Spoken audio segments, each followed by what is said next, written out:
नमस्कार, prime four में आपका स्वागत है। मैं हूं आपके साथ हिमांशु दीक्षित और आज आपको दिखाएंगे संभल हिंसा की जारी है जांच। किस किस पर आज जांच से जुड़ी सभी लेटेस्ट खबरें आज हम आपको दिखाने वाले हैं। साथ ही हम आपको दिखाएंगे महाराष्ट्र में महायुति सरकार की शपथ ग्रहण की तारीख तय हो गई, लेकिन सीएम पर अभी भी सस्पेंस बरकरार है। महाराष्ट्र की सियासत से जुड़ी सभी बड़ी खबरें आपको दिखाएंगे और इसके साथ आपको दिखाएंगे दिल्ली चुनाव से जुड़ी बड़ी खबरें। दिल्ली के दंगल के लिए अरविंद केजरीवाल ने क्या बड़ा ऐलान किया, पूरी खबर डिटेल के साथ आपको बताएंगे और साथ ही दिखाएंगे बारिश, बाढ़, हाहाकार। फेंगल तूफान ने जमकर इस वक्त उफान पर नजर आ रहा है। पूरी खबर वीडियो सबूत के साथ आपको दिखाएंगे। बस बात करते हैं संभल हिंसा की। एक बड़ी खबर आ रही है संभल हिंसा से जुड़ी हुई। संभल हिंसा की जांच में न्यायिक आयोग जुटा हुआ है। हिंसा वाली जगह पर न्यायिक आयोग ने मुआयना किया। कड़ी सुरक्षा के बीच हिंसा वाली जगह का मुआयना किया गया। ये देखिए जो आप देख रहे हैं, ये जांच टीम है। कोतवाली से पैदल ही हिंसा वाले क्षेत्र में टीम पहुंची। न्यायिक जांच आयोग की टीम में 3 लोग हैं। हाईकोर्ट के रिटायर्ड जज की अगुवाई में ये जांच की जा रही है। पुलिस अधिकारी भी वहां पर है। देखिए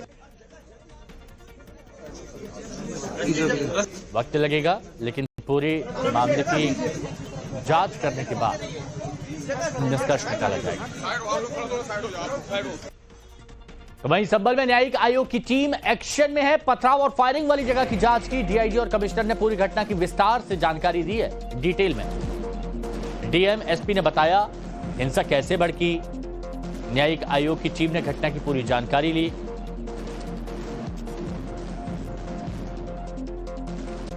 जांच अभी चलेगी, 2 महीना चलेगी। 2 महीने जांच अभी चलेगी, 2 महीना चलेगी। 2 महीने।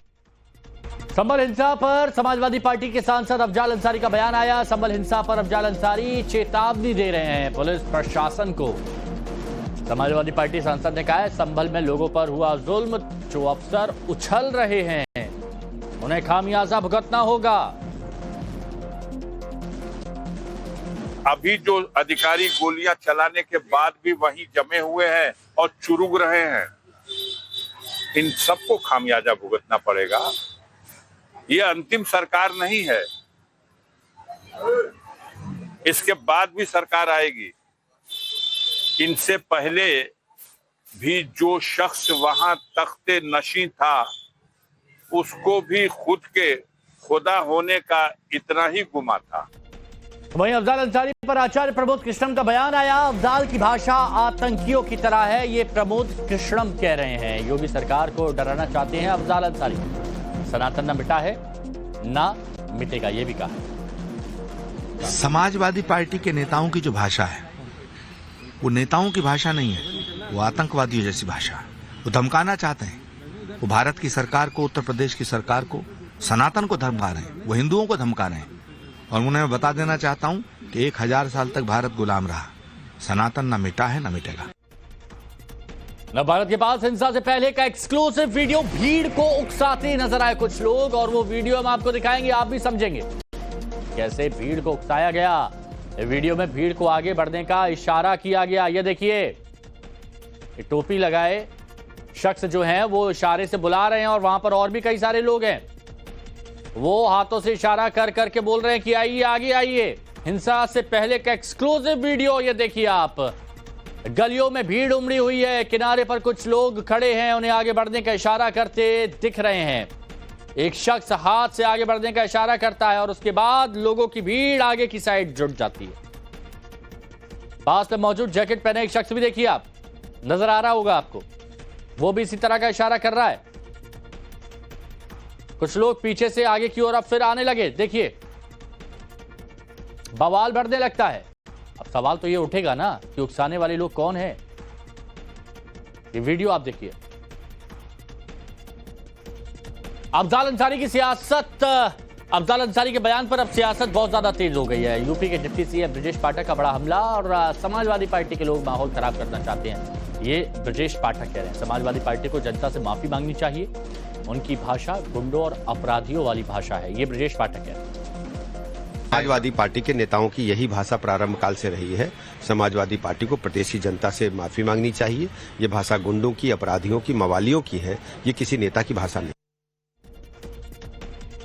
और अब बड़ी खबर उत्तराखंड के उत्तरकाशी से। उत्तरकाशी में हिंदुओं की महापंचायत जारी है। उत्तरकाशी में मस्जिद विवाद को लेकर हिंदू महापंचायत, हनुमान चालीसा के साथ साथ हुई महापंचायत की शुरुआत और मस्जिद को अवैध बताते हुए कार्रवाई की मांग की गई थी।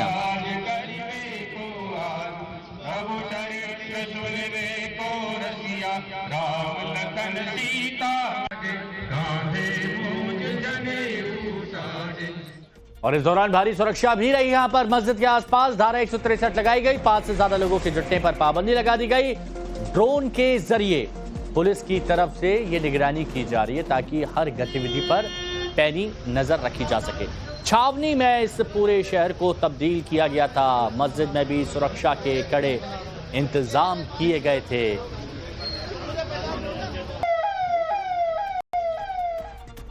और हिंदुओं की महापंचायत पर मुस्लिम पक्ष का बयान भी सामने आया। मुस्लिम पक्ष ने कहा मस्जिद विवाद का मामला कोर्ट में है। मुस्लिम पक्ष ने कहा अदालत जो भी फैसला देगा हम मानेंगे।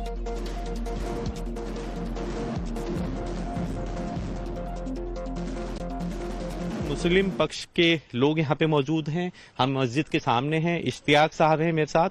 मैं आपसे जानना चाहूंगा, ये बेहद गंभीर आरोप कि आप लोगों ने गलत तरीके से मस्जिद बना दी, क्या कहना है आपका? नहीं, हमने गलत तरीके से कोई मस्जिद नहीं बनाई।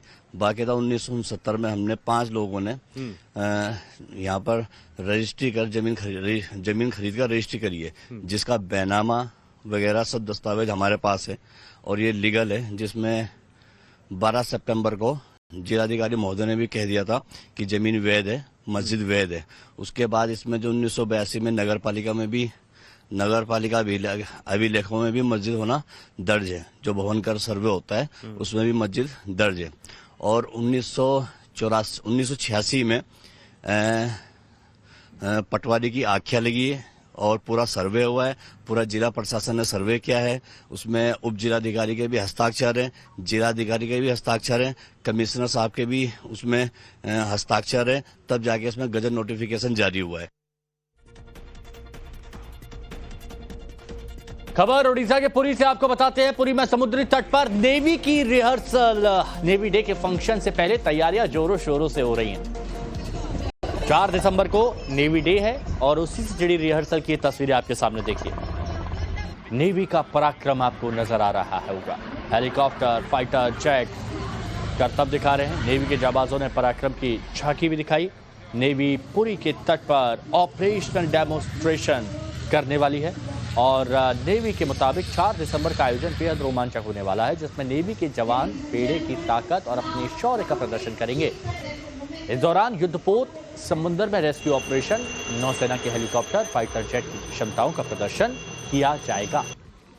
दंगल की अब बात कर लेते हैं। बड़ी खबर, दिल्ली बीजेपी बैठक में बड़ा फैसला लिया गया। दिल्ली में बीजेपी निकालेगी परिवर्तन यात्रा। विधानसभा चुनाव से पहले यह परिवर्तन यात्रा निकाली जाएगी। 8 दिसंबर से परिवर्तन यात्रा की शुरुआत होगी। आप सरकार के खिलाफ बीजेपी प्रदर्शन करेगी। सभी विधानसभा क्षेत्रों में यात्रा निकाली जाएगी और परिवर्तन यात्रा में बीजेपी के बड़े नेता शामिल होंगे। तो दिल्ली चुनाव पर अरविंद केजरीवाल का बयान आ गया है, स्पष्ट आ गया है। दिल्ली में आप किसी से गठबंधन नहीं करेगी, बिना गठबंधन चुनाव लड़ेगी, ये अरविंद केजरीवाल ने कह दिया। दिल्ली में एनडीए गठबंधन के साथ में नहीं होगी आम आदमी पार्टी। विधानसभा चुनाव की अब सुगबुगाहट शुरू हो गई है, गठबंधन की लगातार बातें चल रही हैं, तो क्या दिल्ली में कोई गठबंधन नहीं होगा? दिल्ली में कोई गठबंधन नहीं होगा।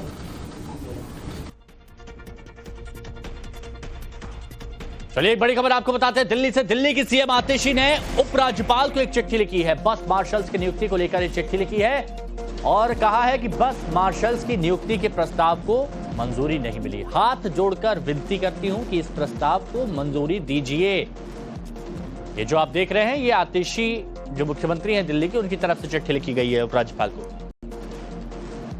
बालियान की गिरफ्तारी पर अरविंद केजरीवाल का बयान सामने आया। नरेश बालियान के बहाने केंद्र सरकार पर केजरीवाल का हमला। शिकायत करोगे तो अमित शाह गिरफ्तार करवा लेंगे, ये अरविंद केजरीवाल कह रहे हैं।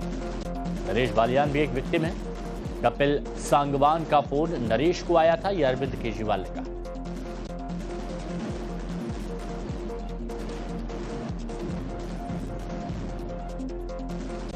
नरेश बाल्यान की गिरफ्तारी से अमित शाह जी ने दिल्ली की जनता को क्या संदेश दिया है? उन्होंने सीधा सीधा संदेश दिया है कि अगर तुमने कंप्लेन करने की कोशिश करी, अगर तुम्हारे साथ कुछ भी होता है और तुमने कंप्लेन करी, तो तुम्हें ही तुम्हारे ऊपर हमला भी कराया जा सकता है, तुम्हें गिरफ्तार भी किया जा सकता है। कंप्लेन करने की हिम्मत मत करना। ये सीधा सीधा मैसेज। केजरीवाल बयान दे और बीजेपी पलटवार ना करे, ऐसा हो नहीं सकता। तो बीजेपी ने पलटवार किया। दिल्ली की सरकार वसूली की सरकार है, ये बीजेपी कह रही है। दिल्ली में रंगदारी वसूली जाती है। कट मनी कहां कहां तक जाता था, सब सामने आएगा, ये बीजेपी कह रही है।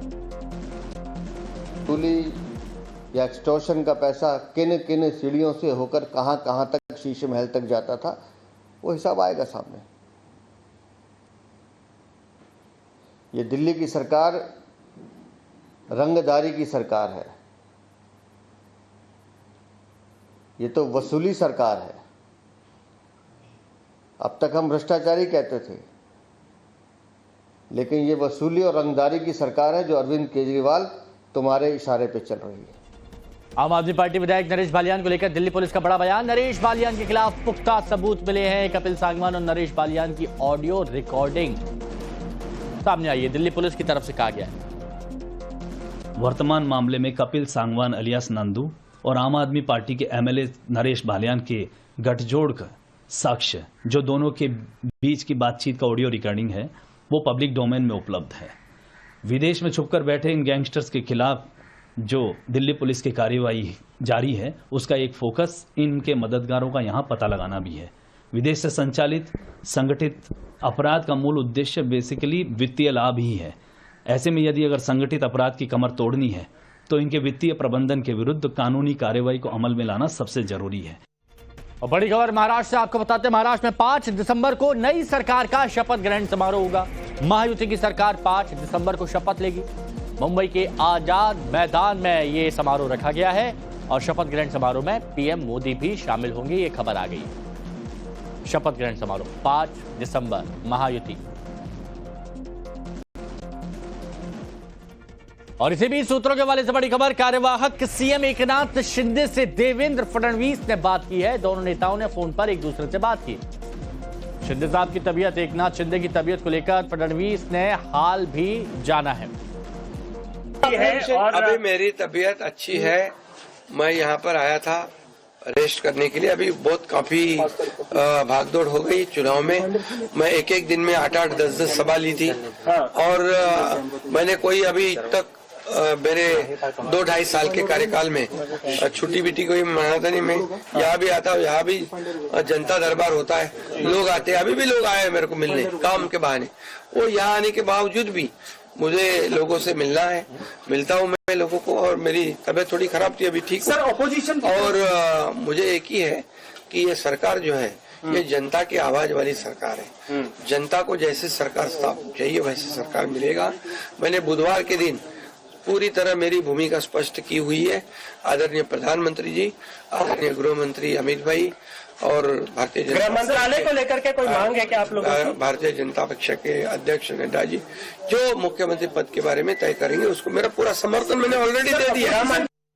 तो महाराष्ट्र के मौजूदा हालात पर संजय राउत का भी बयान आया है। महाराष्ट्र की कार्यवाहक सरकार संविधान के खिलाफ है, संजय राउत ये कह रहे हैं।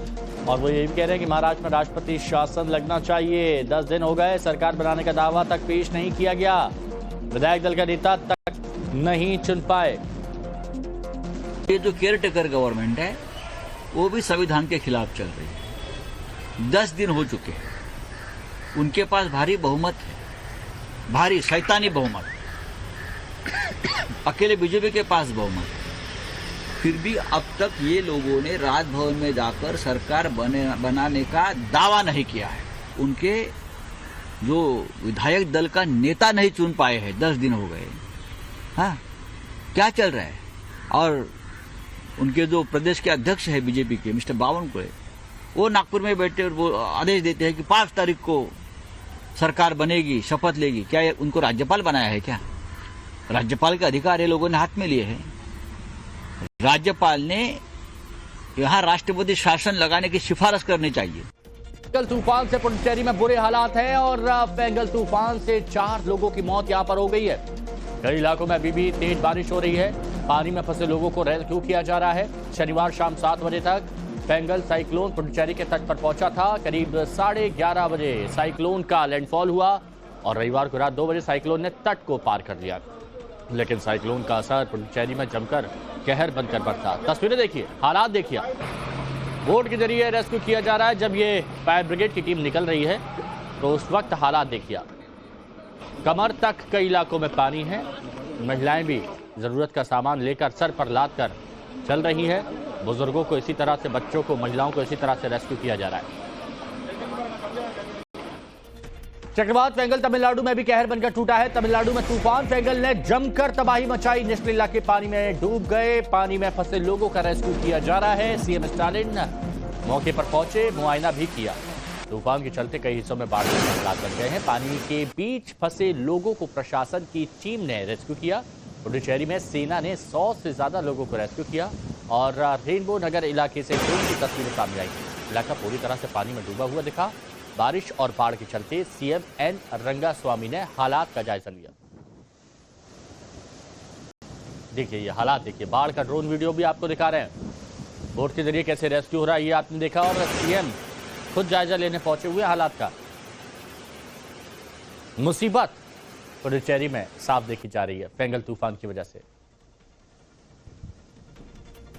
तो तूफान फेंगल की बात चल रही है, तो तूफान फेंगल ने कहां कितनी तबाही मचाई, चलिए अब वो हम आपको बता देते हैं। तूफान फेंगल ने तमिलनाडु और पुडुचेरी में सबसे ज्यादा तबाही मचाई है। 90 किलोमीटर प्रति घंटे की रफ्तार से हवाएं चली, जिसके बाद मूसलाधार बारिश हुई। पुडुचेरी में 24 घंटों के दौरान 48.4 सेंटीमीटर बारिश हुई है और ये 30 साल में एक दिन में सबसे ज्यादा बारिश है। भारी बारिश से तटीय इलाके पूरी तरह से जलमग्न हो गए हैं। चेन्नई के कई इलाके ऐसे हैं जो पानी में डूब चुके हैं। मौसम विभाग ने अगले 48 घंटे तक भारी बारिश का अलर्ट जारी किया है। कहां के लिए? पुडुचेरी है, तमिलनाडु है, दक्षिण आंध्र प्रदेश है, यहां पर रेड अलर्ट जारी किया गया है। तमिलनाडु और पुडुचेरी में तबाही और 90 किलोमीटर प्रति घंटे की रफ्तार से हवा यहां पर चल रही है। 46 सेंटीमीटर से ज्यादा बारिश हुई है। भारी बारिश से जो तटीय इलाके हैं वो जलमग्न हो गए हैं और कई ऐसे इलाके हैं जो पानी में डूब चुके हैं।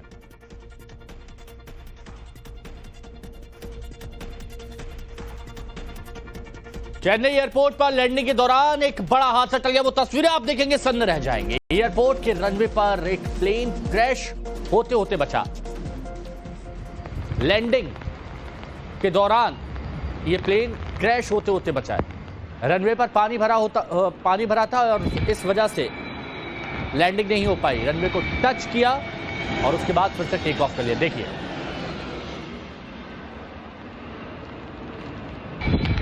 अब आप देखिए अंदर जो यात्री होंगे सांसें कैसे थम गई होंगी उनकी उस वक्त जब ये प्लेन, ये देखिए कितनी ऊंचाई पर है।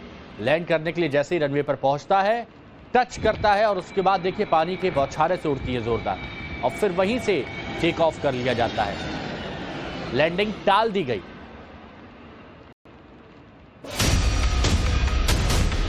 सड़कें बनी समंदर, डूब गया शहर, जनजीवन अस्त व्यस्त। तमिलनाडु से पुडुचेरी तक मचा कोहराम।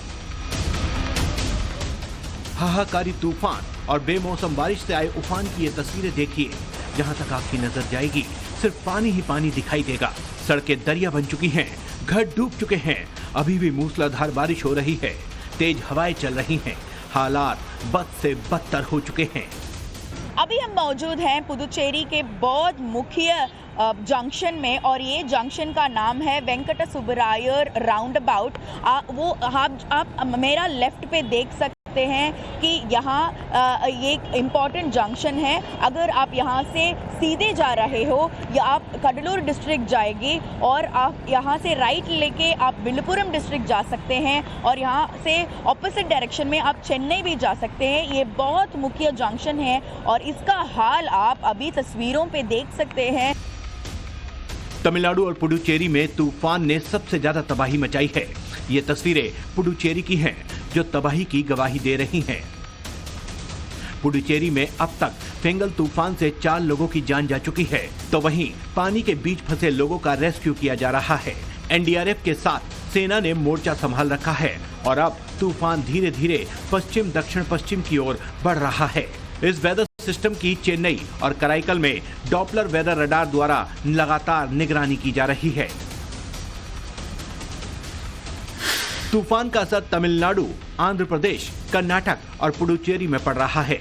तमिलनाडु सबसे ज्यादा प्रभावित राज्य है। मरक्कनम और कोट्टाकुप्पम में 45 से 50 सेंटीमीटर बारिश हुई। यहां भारी बारिश के चलते धान की फसल चौपट हो गई। मौसम विभाग ने कामेश्वरम, पुडुलपल्ली, वेंद्रुप्पू, वन्मादेवी और चेम्बोडी समेत 9 जिलों में 3 दिसंबर तक भारी बारिश का अलर्ट जारी किया है। तो वहीं पूरे पुडुचेरी में अभी भी भारी बारिश हो रही है। निचले इलाके पूरी तरह से डूब चुके हैं। बाइसाइकिल्स है, स्कूटर है, ये सब पानी में पूरा सा पानी के अंदर चला गया। अब लोग देख सकते हैं, अब लोग भी अभी सड़क के साइड पे बैठ रहे हैं क्योंकि उनको अंदर भी नहीं जा पा रहे हैं, बाहर भी नहीं आ पा रहे हैं। इसके वजह से ये लोग यहाँ पे बैठे हैं और बहुत सारे वॉलंटियर्स यहाँ आके लोग को मदद कर रहे हैं। मौसम विभाग के मुताबिक तूफान पश्चिम की ओर बढ़ रहा है और अगले कुछ घंटों में ये धीरे धीरे कमजोर होकर एक डीप डिप्रेशन में बदलने का अनुमान है। ये राहत भरी खबर है, लेकिन इस बीच चेन्नई एयरपोर्ट से एक वीडियो भी सामने आया है जो हैरान करने वाला है। चेन्नई एयरपोर्ट पर लैंडिंग के दौरान एक फ्लाइट क्रॉसविंड में फंसकर लहराने लगी। पायलट की सूझबूझ से बड़ा हादसा टल गया। फिलहाल चक्रवात फेंगल के बाद चेन्नई एयरपोर्ट पर हवाई सेवा फिर से शुरू हो गई। तूफान के चलते एयरपोर्ट अस्थायी रूप से बंद था। Bureau report, times now Navbharat. में जबरदस्त बर्फबारी से हालात खराब हो गए हैं। द्रास इलाके में 6 से 7 इंच तक बर्फबारी हुई। इलाके में अभी और भी बर्फबारी के आसार हैं। 3 दिसंबर तक जोरदार बर्फबारी की संभावना है।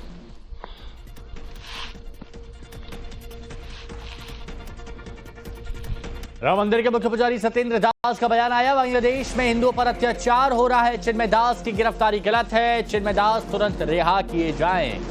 भारत सरकार मामले में एक्शन ले। सरकार एक्शन नहीं लेगी तो अत्याचार जारी रहेगा। कट्टरपंथियों को बांग्लादेशी सरकार का समर्थन है। जो काज हो रहा है बांग्लादेश में वो बहुत गलत है और इसके लिए भारत सरकार को कुछ करना चाहिए, क्योंकि जब तक सरकार नहीं कुछ बोलेगी और कुछ करेगी तब तक उनके साथ ऐसे ही अन्याय होते रहेंगे और उनको जेल में छोड़ते रहेंगे। धीरे धीरे वहाँ के जो योजना है कट्टरपंथियों का वही है कि यहाँ हिंदुओं को समाप्त कर दिया जाए और चाहे उनको बंद करके, चाहे उनके आरोप लगाए गए और चाहे उनको मार करके, चाहे उनको लूटपाट करके घर द्वार को, ये